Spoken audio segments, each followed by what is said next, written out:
I am welcoming you one more time to the Semaj MindSpa network, where mind, spirit, and science meet. We come to you via a number of sources. We start with Fit FM 96.7 on your FM dial, coming out of Trelawney, Jamaica, along the north coast and around the western end of the island across those parishes. And then we jump to the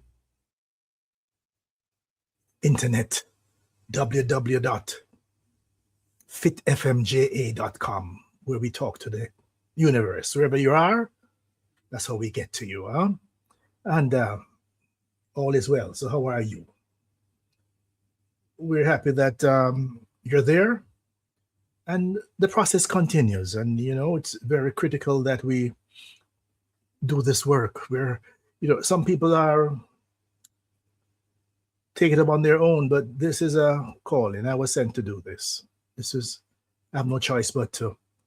Now, the topic that we are now providing a very special 1 hour, 60 minutes handbook / manual for single mothers raising boys that you and the society will be proud of.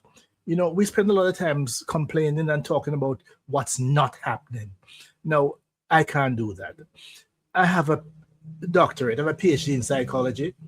I taught child development at Cornell University. I taught child development at University of the West Indies. And I was research fellow in child development, covering all the territories of the Caribbean.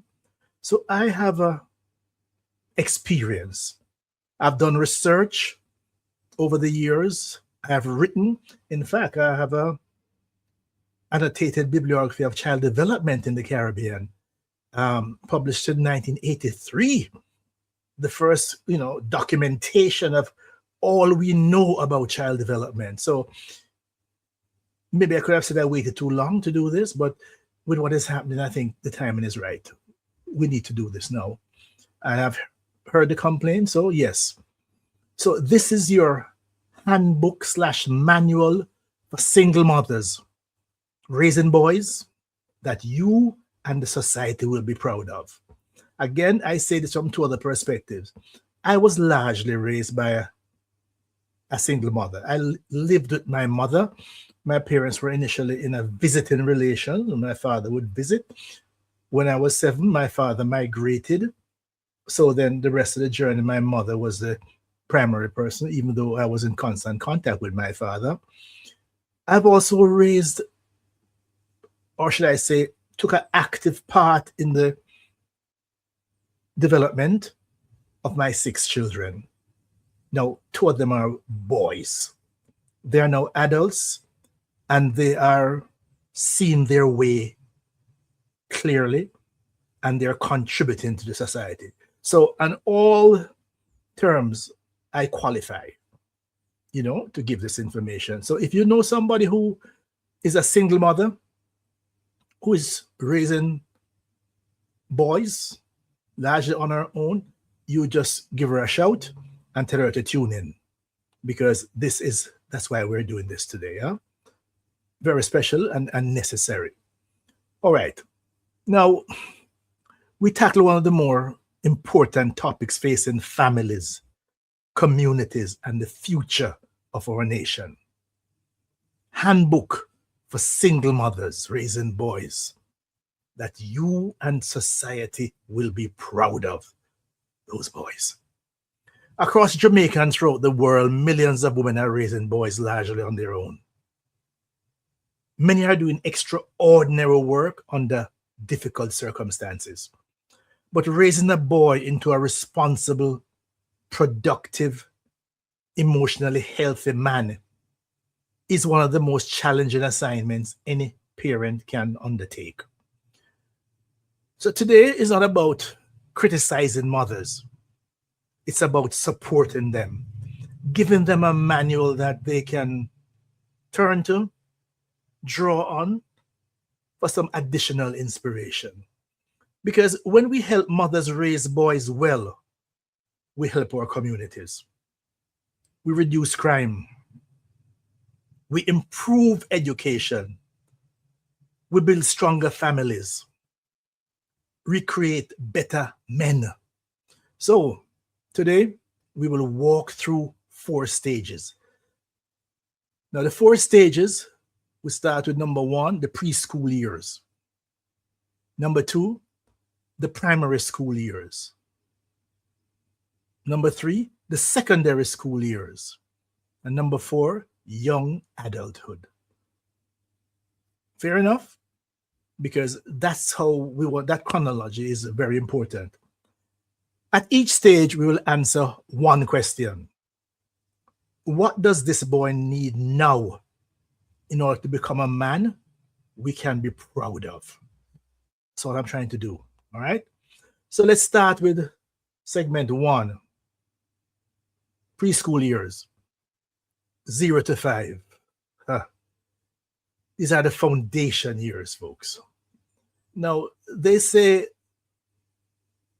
the first 5 years of life are the most important years in human development, bar none.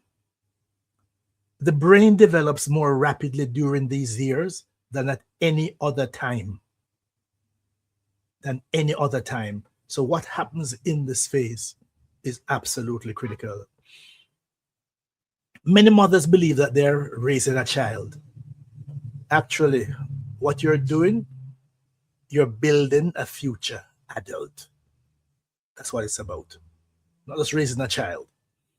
And I must tell you that the reason why I did my PhD on the development of identity in children, I focused on children between the preschool and primary school years, and not because I was primarily interested in children, but because I saw that as the beginning, as the foundation.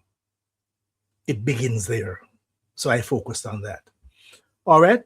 In each section, we're going to break it down into some lessons. Lesson 1, give him love without creating dependency. It may be useful, to take your notes. But the wonderful thing about this medium, that we're going to have it to you here as you listen, but then you can take notes, but then you can also find it on YouTube. All right? But take your notes, because when you write things down, it commits to memory more permanently. Give him love without creating dependency. That's lesson 1. A boy needs affection. This notion that girls are different from boys in this, no. A boy needs affection. A boy needs hugs. He needs warmth. He needs emotional security. But he also needs opportunities to become independent. Don't do everything for him. Allow him to try. Allow him to struggle. Allow him to learn. Confidence grows from competence. So that, again, you see the paradox. You see the loving, the tenderness, but also allowing for growth and development. All right, simple enough. Lesson 2, teach him responsibility early. A 3-year-old can put away toys. Old enough to do that. You can't do that. A 4-year-old can help make his bed. A 5-year-old can assist with simple chores around the house. So you start with these things early. And by the way, I know I'm talking to you mothers at different stages. So that's why if a stage doesn't apply to you because you're going way past that already, no problem. Responsibility is not learned at 16. It begins at 3. All right. So we say you start by, you notice that the concentric circles, putting away toys. It's your toys. You were using them. You played with them. You put them away. It's your bed. you make your bed. But then you can now start to assist with simple chores, beginning from 3. Lesson 3, teach emotional language. One of the biggest problems we have later in life is that this was never done in the stage, but you're going to start from here. Men grow up emotionally illiterate to a large extent. Not because they have no feelings, because nobody taught them the language of feelings. So, what do I do? Teach him, I feel sad. Provide the language. Explain what this means. Provide him with the words to describe the emotion. I feel angry. Teach him. I feel disappointed. Provide the language. I feel afraid, so that he learns the words that are associated with the emotions and the feelings. A boy who can name emotions is less likely to express them through violence because he can verbalize it. He can tell you what he's feeling without having to dramatize it or act it out. So you start with the basic. Sad, anger, disappointment, afraid. How about the other positive side? Excitement, joy. Lesson 4. Avoid making him your partner. It's going to be hard for some of you. One of the greatest mistakes single mothers make is emotional parentification. Emotional parentification. The son becomes your protector, your counselor, your companion, your substitute spouse. A child should never carry adult emotional burdens. And many of you, even in the negative side, where you pour out the negative burdens you have with the father on the child, no. A child should never carry adult emotional burdens. Let him be a boy. Let him be a child. Not the man in the house. Because I've heard mothers say that, you're my little man, you're the man in the house, you're supposed to know. No, he needs his childhood. Lesson number 5 at this stage, introduce positive role models. You have to find a way to get this done. A boy needs exposure to healthy masculinity. There are many options. Grandfathers, uncles, coaches, teachers, pastors, mentors. A boy learns manhood by observing men. Now, you don't leave this as a vacuum, because nature abhors a vacuum, and maybe the options that choose to fill it may not be the ones that you would want to choose. A boy learns manhood by observing men, not merely hearing about them. So the key messages I'd like to make sure you take away from this stage: the goal of preschool years is simple. Create a secure child who feels loved, capable, responsible, and safe. Got that? That's where we start. Segment 2. These are the primary school years, ages 6 to 11. What you want to do here now is work on building character. These are the years when values begin to solidify. The question now comes to mind: who is this boy becoming? Now, I had an experience during this stage that has stuck with me. I went to Central Branch Primary. At the time, I was living on 31 Hitchens Street in Kingston, which is on the other side of Heroes Park. And I remember at school, I lost my pencil, yellow pencil, and I found a red pencil. I give thanks, yeah, found a pencil. I took it home. My mother checked my school bag every day. And she saw the red pencil and she asked me about it. I said, oh, mommy, I lost my pencil, and I was so lucky I found this pencil. She said, you found it. Did you try to find the owner for the pencil? I said, no, I didn't.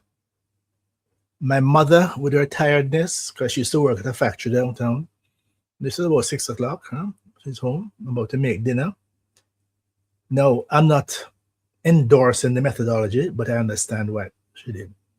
My mother took a belt and she walked me in front of her, and every step I got a lick across my back.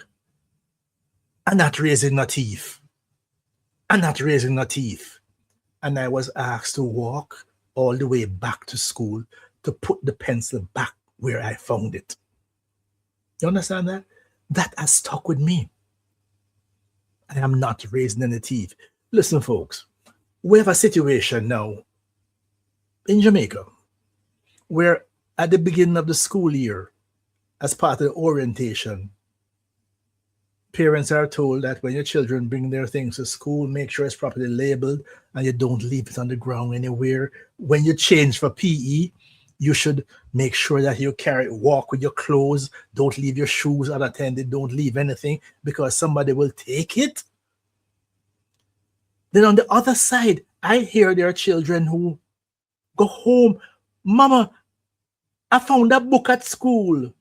What a way you're lucky. See if you can find a bag tomorrow. There are parents who literally are encouraging children to steal. And this is the period of character building. So if you are not endorsing the pro-social behaviors, by default, you know what you're doing. So this is when you want to make sure that all the pro-social activities, they are modeled, they're amplified, and they are discussed. So lesson 1, school matters. Many boys begin falling behind academically from as early as the primary school years. Pay attention early. Don't wait until grade 6. Read with him daily. Ask questions. Visit school. Go to the PTA meetings. Know his teacher. Monitor his progress. Education is one of the strongest predictors of future life outcome. Listen, my mother made it clear that the only option I had in life was education. She don't have no land to give me. She don't have no money to give me. But whatever she had, to make sure the education was accessible. And children live not just what they learn, but what they see. If you don't read, how do you enforce reading? If you spend all your time in front of the television, how do you tell the child that's not something worth doing? All right? Lesson 2, teach respect. Respect for women, respect for elders, respect for authority, and most of all, respect for self. Respect is not weakness. Respect is civilization. So any action of disrespect, you call it out. Make sure that he understands what respect is and how it is generated. Lesson 3, discipline without humiliation. Very important. Correct behavior. Do not destroy self-worth. The goal is not obedience through fear. The goal is self-control. Ask, what can you learn from this rather than what is wrong with you? Now, my mother was a firm believer and practitioner in corporal punishment. It terrified me. What I learned from that, I would never subject any of my children to that process. I have raised 6 children who are now productive adults without ever once hitting them. No, you don't do it. When you hit children under the pretense of discipline, you're teaching them other things. You're teaching them, if one is bigger, you can hit the smaller one. If one is disappointed, you can hit the person. Children take this broader lesson in place, and one of two things happen. Either they continue it, or in my case, they make sure it never happens again. But I'm telling you now, it doesn't have to happen. Lesson 4, teach consequences. Actions have consequences. Promises matter. Commitments matter. Now you realize that? It happens on both sides. Whatever you promised, you deliver. And vice versa. Choices matter. You teach consequences. He learns this at age 8. Society will not need to teach this to him at age 28. Actions have consequences. Behaviors matter. Lesson 5. Encourage and support healthy activities. Sports, music, art, scouts, church groups, community groups, all of the above. My mother, whatever I was interested in, she found a way out of her meager salary so that I could have the experience. By the time I was having children, I was in a much better financial situation than my mother was. I did that and more. Whatever my children were interested in, give them a chance to experience it. Idle time is a no-no. Idle time often becomes dangerous time. There's an expression, the devil find work for idle hands. Structure activities, build discipline. So you want to encourage that these experiences take place. Lesson 6, monitor your son's friendships. Who your son spends time with matters. Again, I'll give you 2 examples, 2 alternatives. The way my mother structured it, I largely grew up in tenement yards. Largely I was in, we had 1 room, maximum 2, where things were a little better. My mother's position was, when you come from school, go in our room and sit down and do your homework. She says that I don't want you mixed up with anybody in the yard. She said if she come home from work and she hear anything happen and my name call, if it's not me, it's me. If it's me, it's double me. They shouldn't even know your name. So that was my mother's structure, Have no interaction. Now, as I got old, I realized that living in a inner city community where all kinds of people get caught up in things because you're in the wrong place at the wrong time, and that's what she did. Again, my situation is a little different. What I did, I allowed my yard to become the playground. My sons could bring their friends over. I had a basketball hoop in my driveway. So I imposed the rules. No fighting, no bad words. So that you control the process. Know who your son's friends are. Children influence children. Know who your children are spending time with. Character is contagious. Pay attention to his peer group, and you constantly monitor this. And if you have reasons to comment, please do, because you may be aware of issues that the child isn't. There may be times you need to steer your child away from certain influences. Key message: during primary school years, you are shaping values, habits, and character. Very important. And in our situation, the fact that in the Caribbean, to a large extent, most territories have exams that are sit at the end of this time period, which to a large extent shape your future. Now, again, I give thanks that my mother, she literally realized it's the only chance I had. So she made sure that I had extra lessons during this time out of her meager resources. She did it for two reasons. One, I would have extra lessons at school so that one, I would get more interaction with teachers, but also I would not get home too early before her. So it served two purposes. The result, folks, at the end of this, but back then we had the common entrance exam. I got a government scholarship, which paid for my education for secondary school.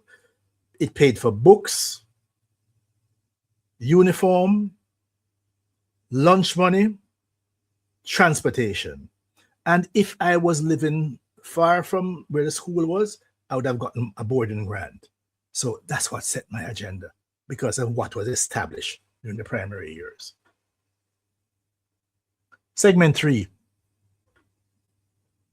secondary school years. We're now 12 to 18. I premise this section, navigating the storm. This is where many mothers feel they're losing their sons. Puberty arrives. Hormones kick in. Peer pressure is now much stronger. Social media, center stage. Girls, the real work now begins, and you're up against all of this. You are just one, and all of these forces are at work. Okay? Lesson 1, understand that he is separating from you. A teenager naturally pulls away. You know, I've always, and many times I've to explain this to parents. I hear the paradox now. It's a natural process because if your son doesn't start pulling away from you at this stage, he will become you. And we don't want that. But guess what? If you're the only person that's talking sense to him and he's pulling away and not listening, he could be in deep trouble. But understand that he naturally pulls away at this time. So how do you manage it? How do you manage it? This is normal. Do not panic. Your role shift changes from controller to coach. So you have to now coach this process. You have to spend more time explaining why it is that you're putting this in place, what needs to happen. And remember, you're going to build on what you did earlier. Remember that behaviors have consequences. So that you can act on what you established earlier. All right? Because understanding that he's now separating from you, but you have to make sure you first of all, the worst thing is to break him so he can't separate from you at all. But the other extreme, he separates from you totally that he no longer even listens and the whole issues of delinquency start to kick in. Any point you start seeing forces that you are not able to control and understand, ask for help. Whether it's from a relative, a coach, a teacher, a pastor, a professional source, ask for help. Lesson 2, talk about masculinity. Now, society often teaches boys things like boys don't cry, boys never show weakness, boys dominate others. You need to start to make sure you teach something different. So you are now teaching that real men keep promises. Real men control emotions. Real men protect others. Real men accept responsibility. Strength is responsibility, not aggression. So you have to be in a position to counter some of the dominant themes that he's picking up from the broader society at this time. I remember I have a situation whereby my son, during the time of iPod, family road trips, went to Montego Bay. Each person would now, provide entertainment during different parts of the trip with the iPod. Anybody can remember that day? Were iPods. So my son, I asked him as we drove out, could you put your iPod in the docking station? He said, Daddy, but I don't think you're going to like my music, I said, no, we want to hear your music. When the first song started, my wife winced. She was about to tell him to turn it off. I said, no, stop it. So we suffered ourselves through 1 hour of this. At the end of it, I said to him, my son, I calculated 875 years hard labor if any of those behaviors were acted upon. And we went on to discuss the implication, because here was the music. I remember when I was a child, I would save my lunch money to buy 45s and buy records when I was in high school. Now, the volume of music that he had without spending a penny, because what was available by streaming services and so on. But then the quality of the music that was getting through to them. But I provided a counterbalance. I provided a counter to it. And it was clear that there are children who there's no parent who's providing a counterbalance. Yes, they're going to hear the music in the streets and elsewhere, even on the public transportation. But do they have a reference that says that my mother said that is not appropriate music? Worse yet, my father says that's not appropriate. I remember being at a music conference some years ago, and Bounty Killer was on the same panel I was on, and Bounty said something that he blames the media houses, and he blames dancehall and all these places for giving him a bad name. He said when he makes a big bad tune, he makes it for the dancehall. So anyone who's playing this music in a context where it's exposed to children, it's not, he didn't do that. I understand that. Lesson 3, discuss sex before society does. If you don't educate him, the internet will. Discuss relationships. Discuss consent. What does that mean? Discuss responsibility. Discuss fatherhood. Discuss respect for women. Silence is not protection. Guidance is.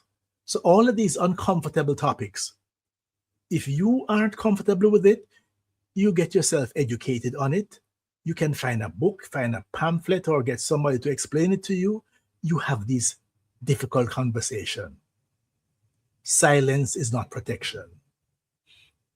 Lesson 4, monitor technology. Today, boys are being raised partly by algorithms. So you need to monitor the social media consumption, gaming, pornography, online influence. Technology is a tool. It should not become a parent. You should know what your children are consuming. They should know what your position, what your views on these things are. If you are seeing issues of concern, raise them and tell them why. Tell them why. Lesson 5, maintain standards. Teenagers need boundaries. I'm really surprised to see that there are many teenagers, who are being literally raising themselves. They decide when and where to go, what time to be. Teenagers need boundaries, curfews, expectations, accountabilities. Rules communicate. You're not being a demon for doing that. It is your responsibility. What do rules do? Rules communicate, I care, not I control. If you did not care, you would have the child do anything they want to do, anytime, any place. It must be clear to the child what you stand for, what your parameters are, what the partnership is about, what they have to do, their part. Lesson 6. We started this earlier, but it's even more important now. Find a male mentor. In fact, multiple male mentors that you can facilitate for your child. This becomes critically important. Every adolescent boy benefits from wise men. Men who can model discipline, integrity, emotional maturity, responsibility. A mentor often says what a mother cannot. So I remember at different stages in my life where single mothers would reach out to me. I remember one asking me, could I do a tape periodically that I can send to her that she can play for her son? Just hear my voice, hear me talking about different topics and so on. You as a mother, that's part of your responsibility. Lesson 7, teach your son life skills. Can he cook? Can he clean? Can he budget? Can he solve problems? Can he manage conflict? Dependency is not maturity. Capability is. So this is part of what is your duty to make sure that these life skills are now part of his repertoire. The key message from this stage, the goal of adolescence is not to control your son. The goal is to prepare him for adulthood. Absolutely necessary. Let's take us now to segment 4, the young adult years. And I go from now, I call this from 18 to 30, because adolescence is largely extended, as a function of, is the child in a skills program? Is the child in college? More than likely the child is still living at home. All of these things now. So your role now shifts somewhat. I will title this Releasing the Arrow. You know the old arrow, you pull back, you hold, and you let go so the arrow flies. Many mothers struggle with this phase. It's a rough phase for mothers. Why? Because parenting changes again. You have to learn some totally different tools. You are no longer raising a child. You are relating to a man. That's what he is now. Lesson 1. Let him own his decisions. Let him own his decisions. Advice, yes. You are responsible. You are there to give him advice. Control, no. Growth requires ownership. Mistakes become teachers. Remember we said earlier, behavior has consequences. So that, yes, you give him the options and he says he wants to do that and so on, but then he lives by the consequences. You can't keep bailing him out every time and so that, he makes bad choices. He makes bad choices. He lives with the consequences. That's the only way he will learn. If every time you say something, but then you allow him to, the consequence now, you pick up from it, No, that does not work. Lesson 2. Teach financial responsibility. Money habits shape life outcomes. Now, you should have started this from earlier before, but it's even more so now. There's some parents that every time the child gets some extra money with us from a birthday, from a Christmas or something, automatically some of it is saved. So the issue of saving is now an integral part. understanding that if you did not save, I mean, what I learned later on in life is that the kind of saving that my mother executed during the summer period, meaning that she'd have no lunch for most of the days and so on, in order for her to have money for me to get back to school in September, for her to be able to buy the books. The importance of saving. That has to be an integral part of the discussion and how you interact with that child. Budgeting, investing, delayed gratification. Because if these things aren't demonstrated at home, where else would the child have this? Financial maturity is part of adulting. So you're starting to expose the child to these things. And again, folks, if you have inadequacies in these areas, here's a chance for you to learn. Or you, a friend, an associate who can help you with this, you find the material and you can both learn together. Lesson 3, encourage purpose. A man without purpose often drifts. Help him to discover his strengths. Again, he will have started building on things that he has started earlier. But sometimes you have to remind a young man what his strengths are. He maybe didn't even realize. Have him try things. Help him to discover his passions. Again, talk through these things. Answer his questions. Observe what he tries. Help him to discover his talents. Help him to discover his mission. One of the things that over time, quite a number of parents have literally facilitated conversations between me and their son during this time, because they're seeing so many options and not in a position to clarify and help the child with it. And they figure they seek professional guidance. Nothing wrong with that. Propose organized behavior. Because if you don't set these things now, if you're seeing some options, I remember a situation where a father, a number of times, have brought a son to me.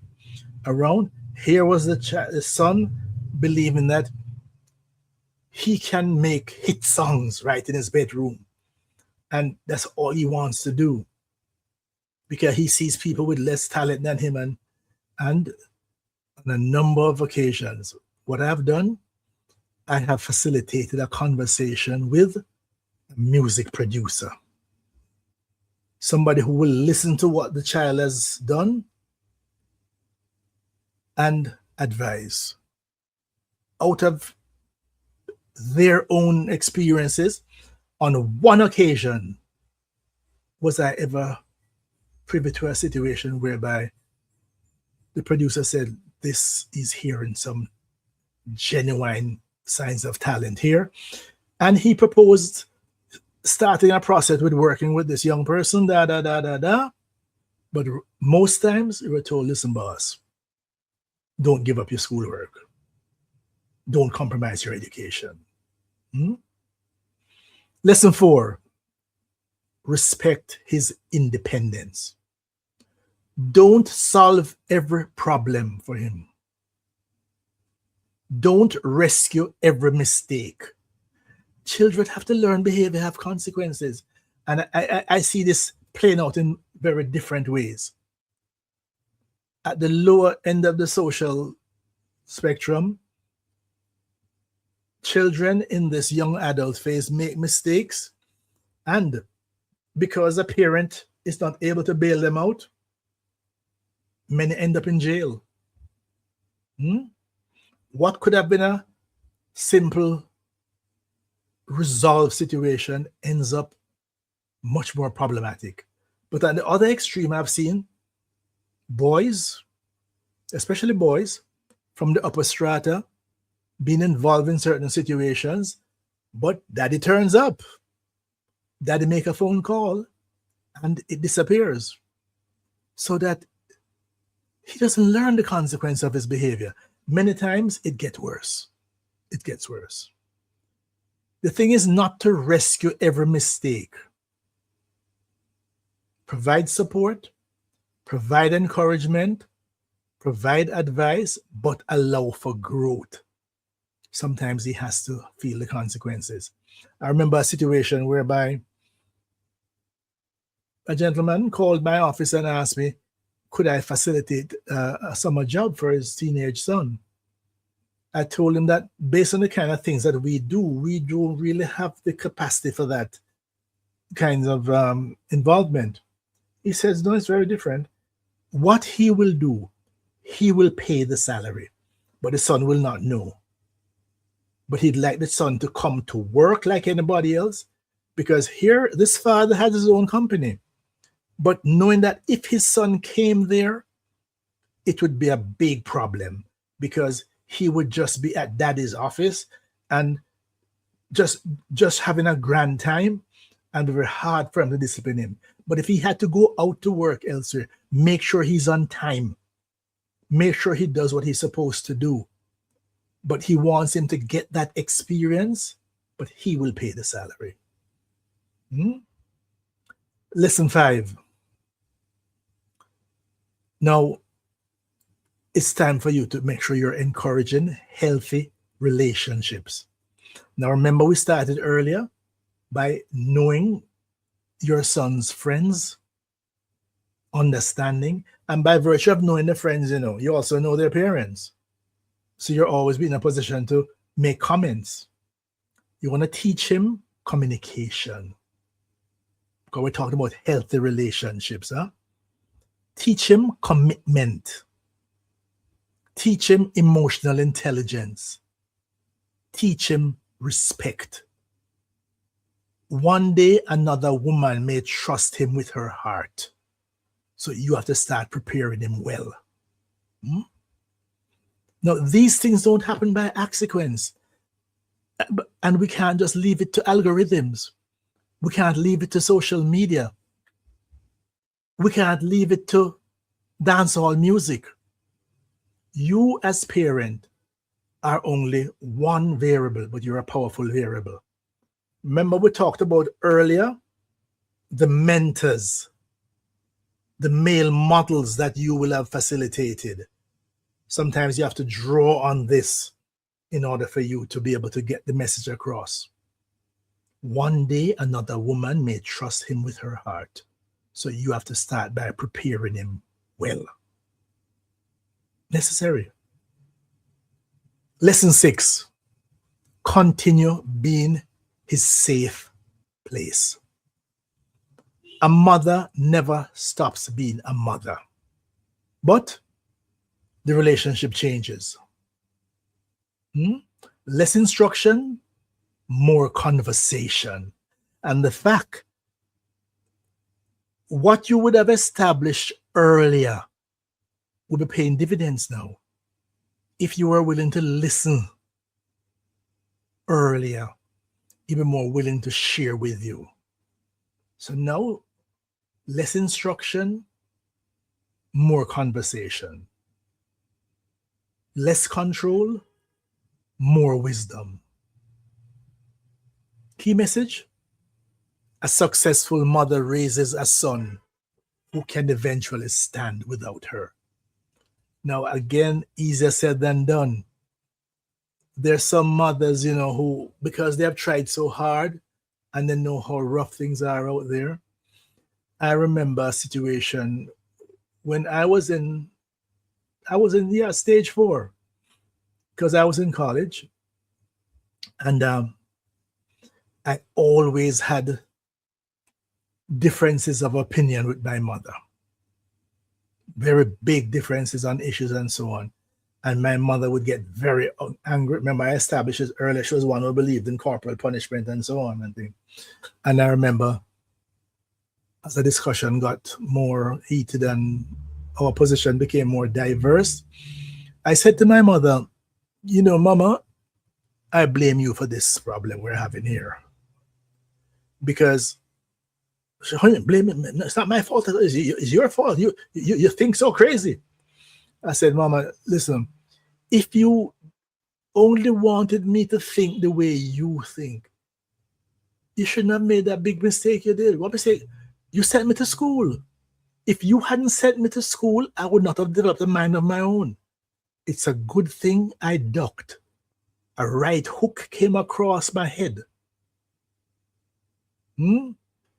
Again, I'm not saying this was the right thing to do on either part, but what I was saying was accurate.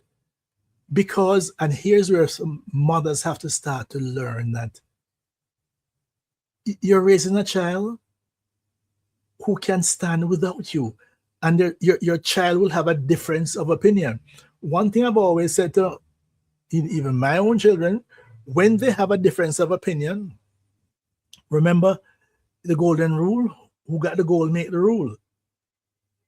So that one, if you are in my house and I am financing a process, that means that I have a stake, I have a say. And there are things that I will facilitate as a loan. What are the terms and conditions? How will you pay it back? So that you have to start understanding you're given some differences and facilitating it. So, as we approach our final segment, I want to just summarize all of this now into 10 rules for raising boys well. 10 rules. Rule number 1, love him deeply. It starts with that, Love. Remember that love is a verb. Love him deeply. You brought him into this world. You risk your life to give him life. Love him. And remember, just based on love, you want the best for him. Rule number 2, teach responsibility early. Behavior has consequences. Teach responsibility early. And it becomes more complicated. But teach. You can't just keep taking all the pressure. Rule number 3, build confidence through competence. You're helping him to grow. Rule number 4, teach emotional intelligence. Again, a lot of our men end up being emotionally illiterate because they don't have the words to describe the emotions, describe what they're feeling. Help him to understand these things. Explain.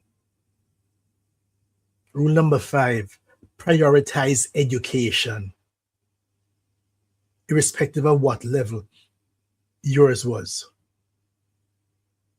Rule number 6, monitor friendships. Some friends are bad for your son. Point it out.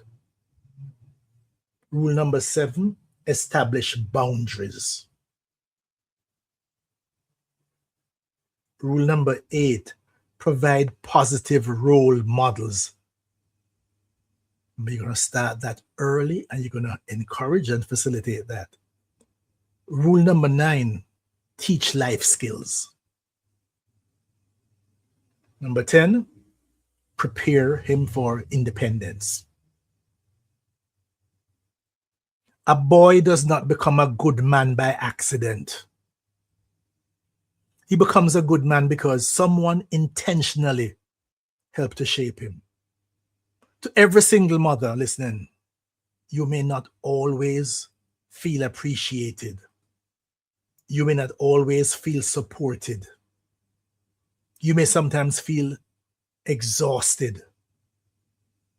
But every lesson you teach, every value you model, every boundary you maintain, every sacrifice you make is helping to shape the future of a boy who may one day become a man in his family, in his community, and the nation can be proud of.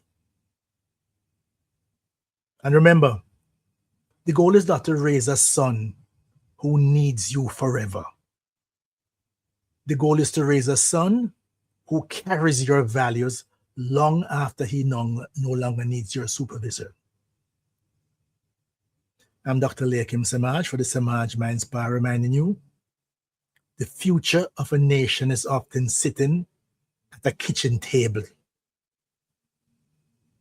being raised by a mother who has no idea how powerful she really is. Mothers, you, for many instances, are the last line of defense. If you drop the ball, the game is over. You have, and you can, and you continue to rise to the occasion. This is to be continued. To be continued.